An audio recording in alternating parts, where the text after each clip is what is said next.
मैं पुष्पा सिंह शिक्षा शास्त्र पढ़ाने के लिए आप सबको यहाँ उपस्थित हुई हूँ।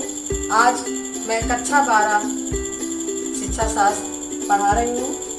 शैक्षिक विचारधारा का विकास, जिसका प्रकरण है प्राचीन और वैदिक कालीन शिक्षा। बच्चों, भारतीय समाज में शिक्षा स्वयं के लिए नहीं अपितु धर्म के लिए ग्रहण की जाती थी। वह मुक्ति और आत्मबोध का साधन थी। मानव जीवन का लक्ष्य मुक्ति प्राप्त करना था, जो भारत का अतीत गौरव रहा है, जिसमें आध्यात्मिकता सर्वोपरि थी। मानव जीवन का लक्ष्य मुक्ति था और सर्वजन हिताय सर्वजन सुखाय की भावना से लोग शिक्षा ग्रहण करते थे। भारतीय संस्कृति सदैव सर्वोपरि रही है। समाज परिवर्तन का नियम है, प्रकृति परिवर्तन का नियम है। समय समय पर परिस्थितियों के अनुसार युग युग में परिवर्तन होता रहता है। इसी प्रकार शैक्षिक विचारधारा में भी अनेक परिवर्तन होते हैं। भारत में ही नहीं बल्कि विभिन्न देशों में शैक्षिक विचारधारा में समय समय पर युग के अनुसार, परिस्थितियों के अनुसार परिवर्तन होता रहता है।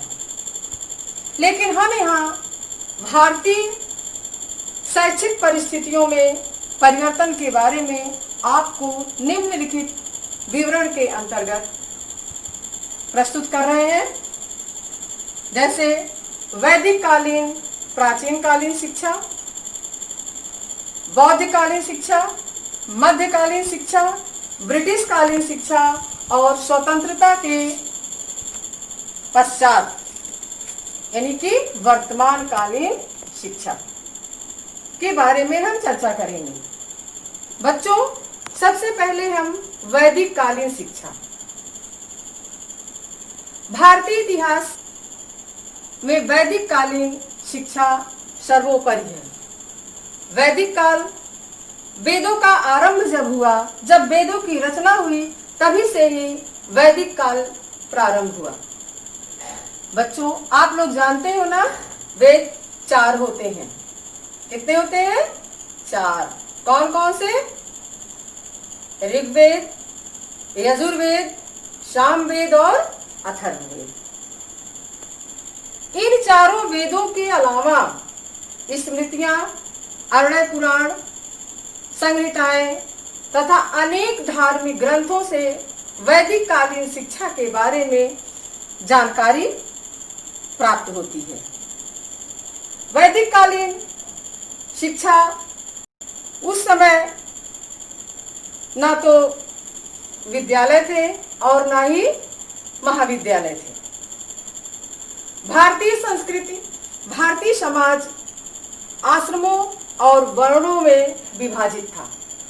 बच्चों, आप लोग जानते हो वर्ण कितने होते हैं? वर्ण 4 होते हैं। ब्राह्मण, क्षत्रिय, वैश्य और शूद्र। इसी प्रकार से आश्रम भी 4 होते हैं। ब्रह्मचर्य आश्रम, गृहस्थ आश्रम, वानप्रस्थाश्रम और संन्यास आश्रम। मनुष्य की निर्धारित उम्र 100 वर्ष मानी गई है और इन 100 वर्षों को 25-25 वर्षों में विभाजित किया गया है चारों आश्रमों में। मानव जीवन में 4 पुरुषार्थ भी हैं: धर्म, अर्थ, काम और मोक्ष। इन चारों पुरुषार्थों की पूर्ति करना भी मानव का मुख्य उद्देश्य होता था।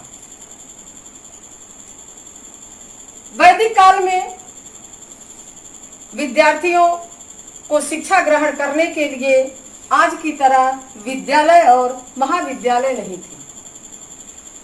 प्रकृति की गोद में, नगरों के कोलाहल से दूर, गुरु के आश्रम में या गुरुकुल में गुरु की इच्छा से उनको प्रवेश मिलता था।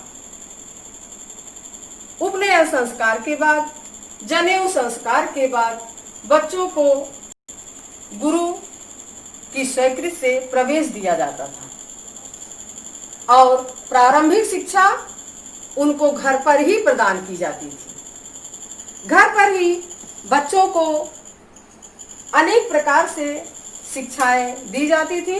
इसके बाद बच्चों को गुरुकुल या आश्रम में भेजा जाता था। आगे हम आपको बताएंगे वर्ण के अनुसार इनकी उम्र निर्धारित की जाती थी कि किन वर्णों के बच्चों को कितनी उम्र में गुरुकुल या आश्रम में भेजा जाता था। बच्चों, अब हम आपको वैदिक कालीन शिक्षा का अर्थ बता रहे हैं।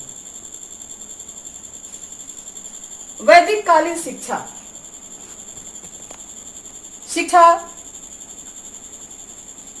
वैदिक काल में विद्यार्थी के व्यक्तित्व का सर्वांगीण विकास या संतुलित विकास करना ही शिक्षा था। शिक्षा को विद्या कहा गया है। वैदिक काल में शिक्षा को विद्या कहा गया है। मानव जीवन के लिए विद्या बहुत ही महत्वपूर्ण थी। मानव जीवन में विद्या को तीसरा नेत्र कहा गया है। जो व्यक्ति शिक्षा नहीं ग्रहण करता वो समझ लो तीसरे नेत्र से विहीन है। संस्कृत में कहा गया है सा विद्या या विमुक्तये, वह विद्या जो हमको मुक्ति दिलाती है। उस समय अधिक से अधिक संगीत, साहित्य और कला पर विशेष ध्यान दिया गया। इसके अतिरिक्त भी बच्चों को और सारी शिक्षाएं प्रदान की जाती थी।